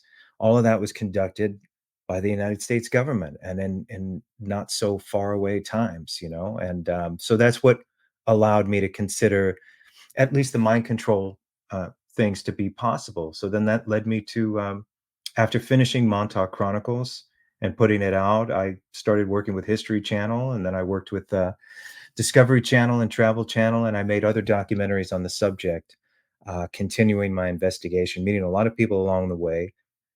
And just to put an end to this first paragraph, I went from not believing a thing to heavily considering uh, that Montauk was yet another location for a mind control experiment that's similar, that that's already been proven. These aren't even speculated. Holmesburg Prison was proven 100%. I mean, MK Ultra is proven 100% Yeah, as well. that was by mistake, because they had put files in a place they weren't supposed to, and it was discovered by mistake. But there would have been skeptics and deniers the whole time for that. And same with Holmesburg Prison. They were told they were crazy. And it wasn't until Alan Hornblum wrote a book called Acres of Skin and revealed a lot of what happened. And I got to interview the victims of the Holmesburg prison experiments as well. In the prison, I went down to the prison's now defunct, but so these things happen, and that's why you can't, even though they happen, right? You can't just say, well, it definitely happened at Montauk. We still don't know. But when I was making my History Channel special, it was an honest investigation. I had two people with me, one guy named Steve Volk from the Washington Post. He's a journalist. And the other gentleman that was with me was Barry Eisler, ex-CIA, now a famous author. And, using their expertise to kind of analyze the situation I was putting forth. However, we were consistently, no matter how much they tried to debunk the situation, we were consistently presented with what you could consider as evidence, whether it be witnesses, eyewitnesses, or associative programs like Holmesburg, or one of the main things I think that was most important. Well, there was two. One main thing was the fact that we brought geophysicists to the grounds, and we used something called electric resistivity imagery, where there were these like electrodes pounded into the ground, and there was we weren't allowed. Okay, so the Parks Department wouldn't allow us past the gate. Hmm. All right, and so GeoView, we worked around it the best we could. And so GeoView used this technology by knocking these electrodes outside of the gate. If anyone doesn't know about Camp Hero, so you have this giant Sage semi-automatic ground environment radar tower in the far distance, almost at the edge of a cliff, overlooking the ocean. Yeah. Okay, so way, way, way, way, way, way forward, you have this gate that covers the grounds, and there's some structures behind the gate.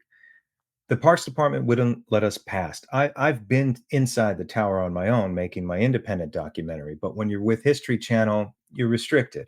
And Hmm. and I'll tell you more about this because I know you have a lot of questions. A lot happened during that shoot that I need to tell you. But the main thing was this GeoView experiment. There were two of them that both came back with what I think is evidence and considerable evidence. You can't dismiss it. And a lot of shows I understand, especially like the ghost shows and the Bigfoot shows, they're fake for television. This was not fake. I tell you, I'd be the first to not talk about this project if we had to fake things. We never did. Everything we did was legit in the dark files. Everything that happened actually happened. So you yourself have been inside the radar tower. I went past the gate and stood outside the radar tower, but then we got found out, Yeah. and so we had to sneak out again really quick. We weren't able to make it in, but you've been inside the actual radar tower. Not only that, but you've met and spoken to other people who have also been inside that radar tower, Yeah. locals and people like that. Yeah. So, okay. So if you watch Montauk Chronicles, you can see all of the footage that I took inside the radar tower. That's just one part of it. Because let me tell you why, in a way, it's just a curiosity. You can go inside the radar tower, you're not going to find anything. You're going to Mm. find old relics of what that radar tower was, but there's not going to be any truly incriminating evidence. I met a gentleman when I was making the Dark Files for History Channel. We kind of incorporated him into the project, and he's been a friend since, Brian Minnick.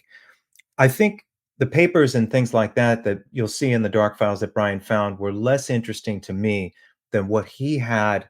There was a structure, and it was just really him and his buddies hanging out and having fun, and going in an abandoned Air Force station.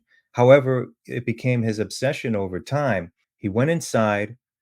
It's an above ground. It's not part of the radar tower. It was like a house, but every room in that house was professionally painted with a pattern. Is this th- the acid room?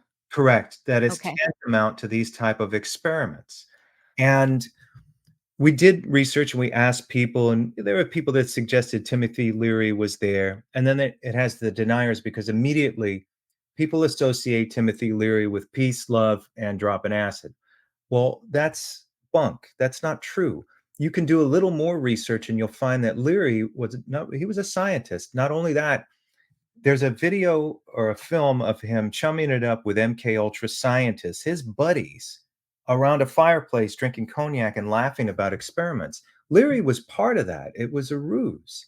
So And give me a quick update on who Timothy Leary is for those who are watching that do not know. so Leary was a scientist and he was introduced in the late 60s, and he became famous for encouraging people to drop acid and explore their minds and their consciousness. But what I believe is that Leary was a plant. He knew exactly what he was doing. He experimented. He was part of the MK Ultra experiments.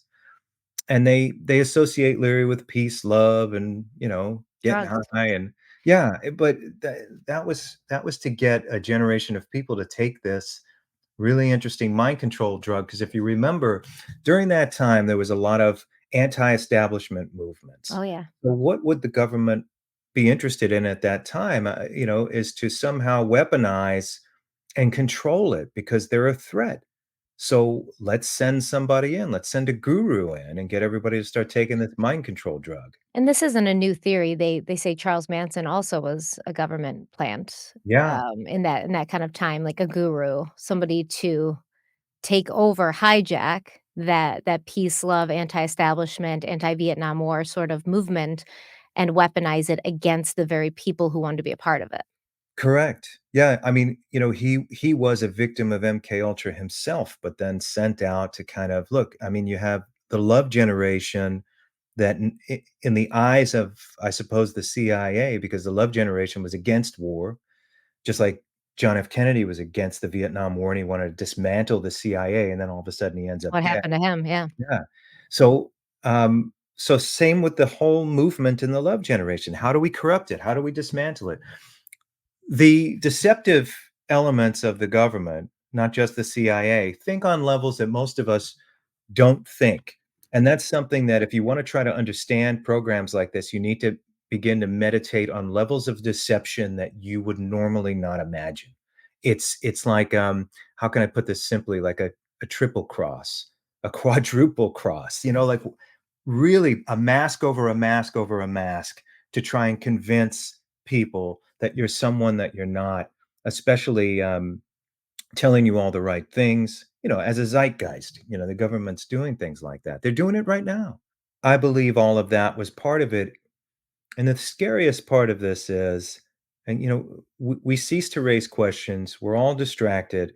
The origins of what's happening right now, and I'm not obviously not the only person saying it, are projects like Montauk. They were trying to, according to Preston Nichols, who was one of the main guys that put the story out initially, they were eventually going to use the data that they were collecting during these experiments on the general population. All of this can be traced back to the Montauk Project because a lot of the guys I spoke to that claimed they were victims of this thing said that during the experimentation, they were given the drugs and then there was a suggestion implanted. The idea, and same with Holmesburg Prison, too, which has been proven that they were trying to create Manchurian candidates, just like that Frankenheimer movie or the remake that was made. Yeah, it's a great movie. Leaf Yeah, Driver, yeah. so what that's a great remake too. Really good remake, Yeah, the great soundtrack. yeah, I love it. And that is in so many expressions in a 2-hour movie, that's the Montauk Project. What the government's official stance is there's no underground bunkers, no underground rooms, nothing is underground. It's a lie. Beneath Camp Hero, beneath the radar tower, nothing underground. It's not in the blueprints. That is their official stance. However, we know that there have been people who've been underground, Right. under the radar tower. And not only that, but you had brought in, this ground penetrating radar and things like that. And you discovered through this that there were suggestions that things were underground. So as I was saying earlier, the radar tower, I would say about maybe 200 or 100, at least 150 yards away from the actual tower itself was the area where GeoView laid down the electric resistivity imagery probes. And what they came back with was just a simple vertical slice, I think of about 100 feet or so. And they discovered elements of iron ore underneath, which is rebar. Mhm. So these weren't access tunnels or the things that they were built in World War II. They were deeper, much deeper than that. And that, if you want scientific evidence, we had it. There was, and this is just a simple vertical slice. So I have been pleading to other people, if you can get your hands on geophysicists, geophysical equipment, they're more available if you hire them than you can think, but then you'd have to do some kind of illegal operation and get past the fence. I think if you were to do a full week's operation over there, get the same type of equipment, electric resistivity imagery, and cover the entire ground, not just a vertical slice that because they found a structure, an enormous structure under the ground.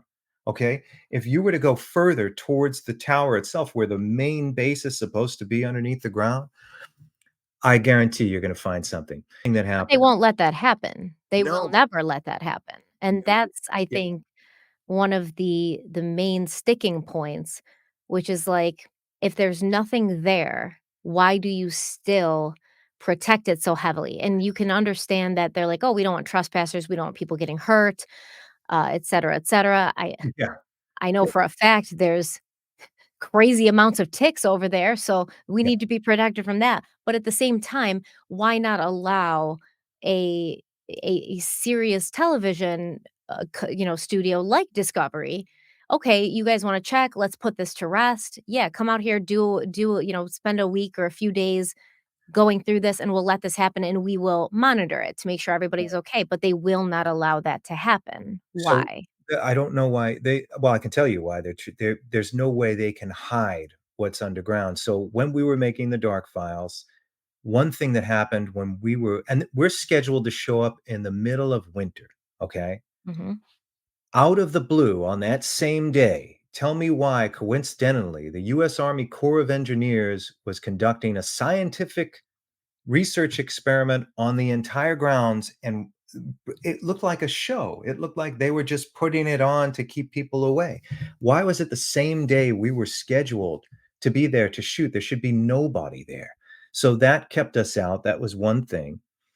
And then the Dark Files did really well in Nielsen ratings and on television. And so a year later, Prometheus Entertainment hired me and they wanted me to do a whole nother episode for them for Ancient Aliens, which I ended up doing, but it was just mainly an interview and they were using footage from my documentary because the Parks Department at Montauk did not grant Prometheus access for me because they knew I was coming. They figured we were going to bring equipment again. Yet, when I made Strange World for Discovery and Travel, we were granted access, but it was extremely restricted. Yeah. And whereas the Dark Files, we were less restricted, yet they were dancing around us. I mean, just out of the blue, this entire Army Corps of Engineers operation shows up, and there's scientists and botanists everywhere, like in the winter, doing on the same day. Maybe it was just a coincidence. I don't think so. I think they were just trying to keep us from using the equipment. Well, I mean, the same for us when we were there. It was weird. We weren't in there maybe 10, 15 minutes, and the gates were swarmed with trucks and people, and they're like, "Look, they have to have some kind of cameras." We didn't go in through the main gate. For sure. We found a different way in, but they swarmed, and they were at the main gate almost as if they were like, "Okay, we're waiting here for them to come out," not knowing that we had found another way in, and that's the same way we went out. But and then for the rest of the day, they were patrolling around kind of looking for us, and like, "Yes, I know we're trespassing." That maybe that's why. However, it's just weird. There must be cameras in there, motion detectors, some kind of notification system to let any park staff know, "Hey, someone's in this restricted area, get over there." And that's odd considering, this is a huge radar tower. It's gated off in the middle of a gorgeous state park. You're going to have some people who are curious, who maybe wander in, who want to know what's going on. They're not necessarily doing anything wrong. And why are you still monitoring this area so heavily? And there is a local to Montauk who believes there could be a nuclear warhead buried there, and that's why the government kind of keeps the radar tower in place and kind of keeps these abandoned structures of Camp Hero in place, because if they start clearing them off, and then a bunch of people are going to be around, and then people could technically bring in ground penetrating radar and do tests like you've done if they stop restricting this area. But there's a reason this area is still very, very restricted. And I do believe there's something under there, whether it is a nuclear warhead from the Cold War era, whether it is bunkers and places where they did mind control experiments. There's something there they do not want us to know about. And just that fact is a little unsettling. Oh, without a doubt. And again, I've always approached this with a critical eye, and I've met liars along the way too that I've called out as liars. There are because of the more supernatural aspects to this thing. It's also attracted a lot of people. Of course, it inspired Stranger Things, which is now Mhm. a lot of people to Montauk. Um, and in the midst of it, I believe that this was one of many mind control experiments that happened. We've been able to prove several of them, and they weren't just in those several places. They were in Montauk as well. Perhaps all the other stuff was created to kind of throw people off of the actual story of murder, because I always found it to be strange, right? You have the first book by Preston Nichols left out all the torture and abuse and murder of these children, kidnapping, like that was vaguely, if not mentioned, it wasn't mentioned at all. And later on, they started talking more about it. And even when I confronted Preston, as a gentleman, confronted him though on camera, he kind of screamed out. It seemed to truly affect him that he was part of this. And I knew him, before he passed away. And I guess he was torn. And if anybody was being honest, I think he was. I don't think he told everybody the full story, but I think Preston Nichols was part of this one way or another. He had genuine emotions when he was confronted over things, and he was talking about it as at a time where no one else was talking about it. So I don't know if he was hired as a independent, electronics repairman or what, it might not be exactly what he said it was. I am not one to dismiss any aspects of supernatural, aliens, time travel, none of it. I don't claim to be smart enough or know enough about these kinds of physics and things like that to completely write it off and say this is impossible. However, what we do know is that in other government projects like MK Ultra, they had people, mostly people who didn't know what was happening, being fed psychedelics. So could the aliens and the time travel and all of that maybe not technically have happened, but been a result of these people being fed psychedelics. So they go out into the world now, people like Stuart Swordlow, people like Preston Nichols and Al Bielek, and they think this actually did happen to me because their trip that they had on Right. this acid was so intense. And you've heard stories of people coming out of these acid trips and not being able to regulate back into normal society because of the places their brain has been.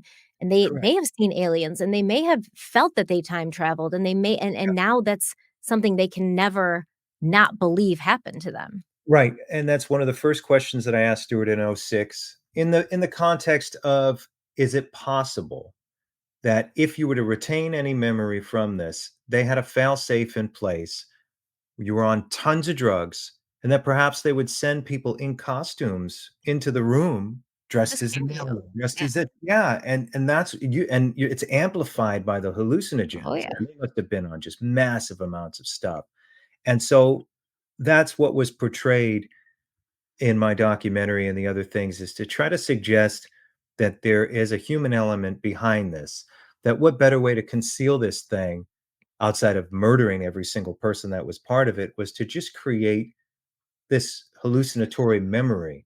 However, look, I So just people want said they're crazy. That right, obviously, no aliens didn't take you and you didn't time right, travel from the Philadelphia experiment to Montauk in the '80s. right, Obviously that you people are crazy, therefore nothing you say is legitimate, therefore no one believes you. correct, and that's a very high level, CIA way of thinking. It is.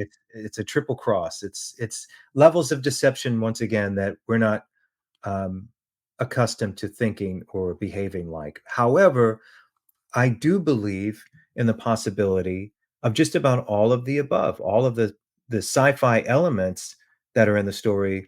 One way or another, if you do enough research, like look, you have some very reputable people throughout history. Dr. Edgar Mitchell, he Mhm. was one of the Apollo mission moonwalkers. He believed in the same stuff that Preston Nichols believed in, Mhm. that we're inhabited, aliens are here, they're running the show, all that stuff. Edgar Mitchell, he was a respected astrophysicist, and he's telling this stuff before he dies. And he wasn't the only one. There's a lot of people, with credibility that essentially are saying the same thing that Nichols was saying. Nichols was a hermit. He's living up in his kind of upstate New York, little, in the Catskills in this little compound. I went there a few times. He's like, "Do you want to go in the healing machine?" And I'm like, "Yeah, okay, man." And so he's got this thing set up with all these like electrodes and everything. One of those Frankenstein, like Like switches. levers, yeah. Yeah, he had one of those, and then he pulls that, and then Jimi Hendrix comes on, and I'm laying in the healing machine, and all these lights start flashing and everything, and then when I get out, he said, "Your DNA is gonna be changed forever." I'm like, "Great." Maybe something you should have told me before I went in the healing machine. Yeah. Yeah, and I mean, I see that as a documentary movie maker, that's an interesting experience because I'm taking you as an audience somewhere where you normally wouldn't go, where you're not going to go inside this guy's house. You're not going to see all the junk everywhere and him tinkering with things. To me, that's real documentary movie making. Um, and so I just want to capture the authenticity of those moments in every moment. And perhaps I don't need to prove anything. I never understand these paranormal shows where they sit and tease you that they're, "Oh, we're gonna give you proof of everything," and in the end, they never give you anything. To think about, like, the monster that kind of got loose from the like, tore through the time continuum and then messed everything up, and that's why they had to shut everything down because when Brian Minnick was in there, he found, like, receipts and invoices and things for Mhm. food and supplies that Right. was allegedly being delivered to Camp Hero when the military was officially saying that that whole area was decommissioned and there was nothing there. It was abandoned, decommissioned, nothing's happening. But these Yeah. invoices allegedly have dates on them that show, no, things were going in to this Yeah, area, it's but not interesting. underground. Right, okay, so and I've always been curious of that, but it didn't spark my curiosity more than the house that Brian took pictures of. I think that's his most valuable piece of evidence was the house with all of the different rooms with the test patterns on the walls. And they knocked it down, so that's further evidence that, why don't they just refurbish it? They knocked the whole thing down, and at least he has evidence that that existed. And I specifically, and the people that were there don't believe that this was just a normal structure that people afterwards came in and graffitied because of how neatly it was done. It looks like, like you would do a professional painting job where you're taping off the ceiling, you're taping off the floor, you're painting this one wall. There's no paint like splattered all over the ceiling. It's not all over the floors. It's just very intentionally done. Right. And we also spoke to another ex-military personnel that was there, and he heard those stories about the test patterns, about the test rooms before Preston Nichols ever came out in any of his Coast to Coast, his book, anything. This guy remembers it way, way back. And we interviewed him as well. So there's so many different components to this. Um, but one thing that needs to be considered is that there's something further west from Montauk called Brookhaven Labs. Mhm. That's where Preston Nichols claims that everyone would enter. So, like everyone topside, it was like a lax operation. Nobody was supposed to know that anything was happening underneath the ground. Maybe there was one access point from the tower when it was operational. I don't know. But what I'm saying is it makes sense that the base underneath the radar tower that was concealed from a lot of people who were topside because all these guys and that worked at the Air Force station, some of them come out and say that nothing happened there. I was there. We were just hanging out, having a good time. It's like, yeah, but what was happening 60 feet beneath you? And so, according to Nichols, one of the main access points was through Brookhaven Labs. Allegedly, there was a transport system that would take you from Brookhaven to Montauk underneath the ground. Another false statement is, "Oh, you dig 5 feet at Camp Hero, you're gonna hit water." Have you ever been there? It's on an enormous It's on an mountain. enormous it's like on a bluff. It's so high up.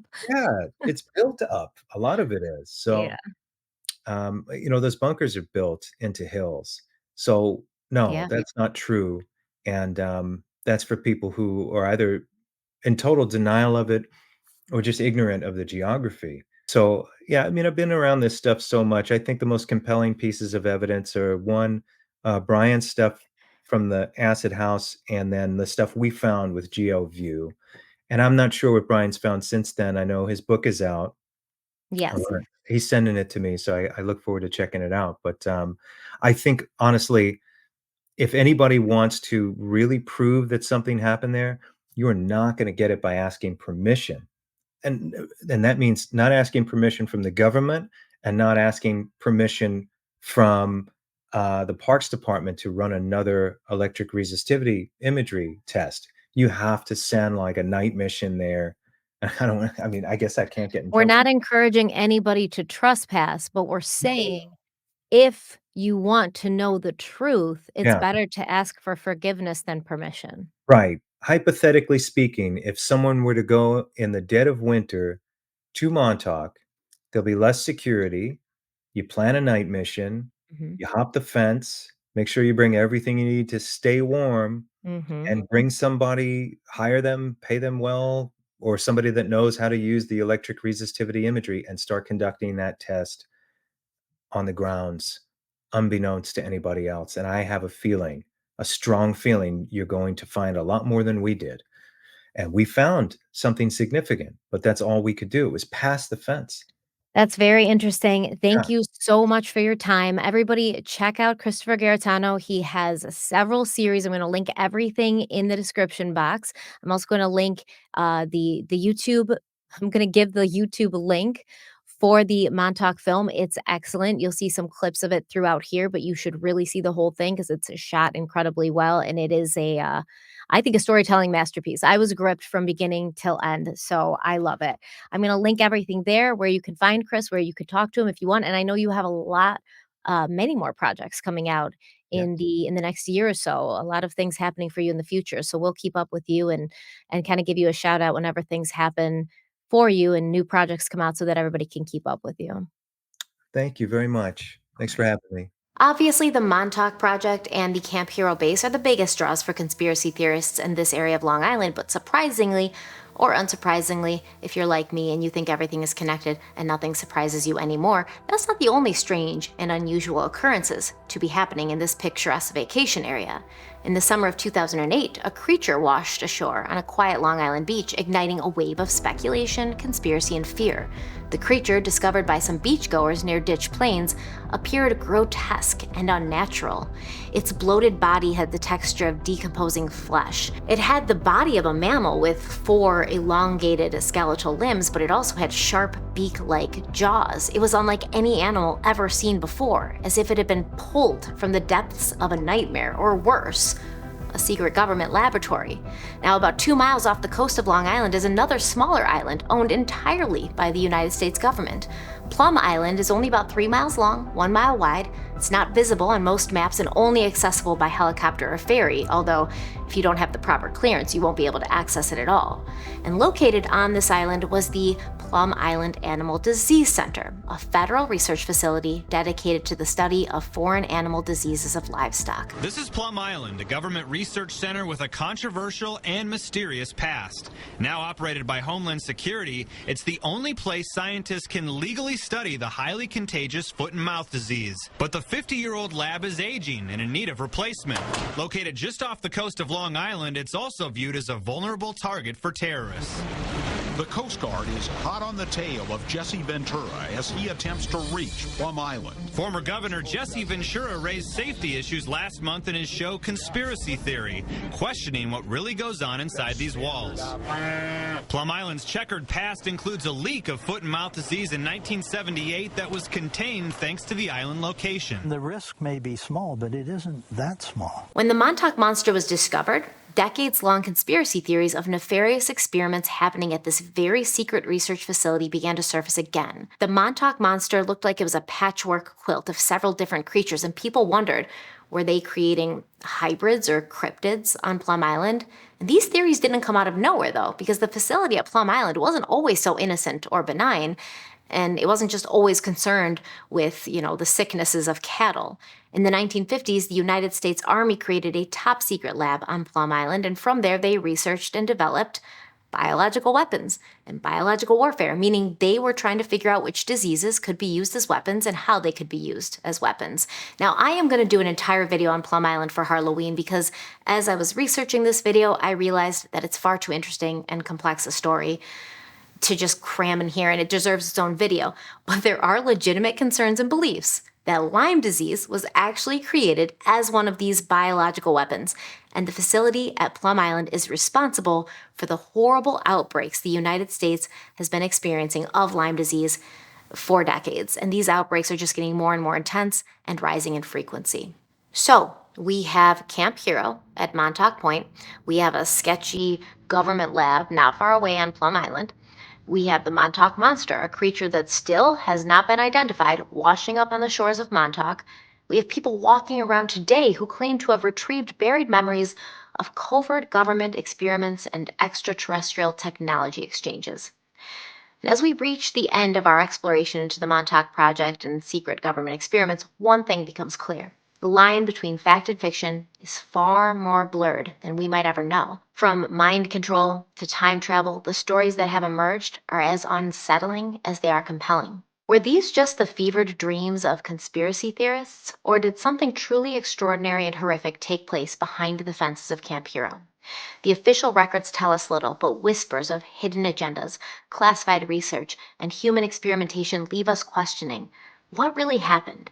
And the fact that our government has been so poorly behaved throughout the history of this country, the fact that we have to question whether these things are true or not, and in the end, we're left with more questions than answers. Questions that may never be fully addressed. But as history has shown, secrets have a way of surfacing, and the truth, however buried, has a tendency to find its way into the light.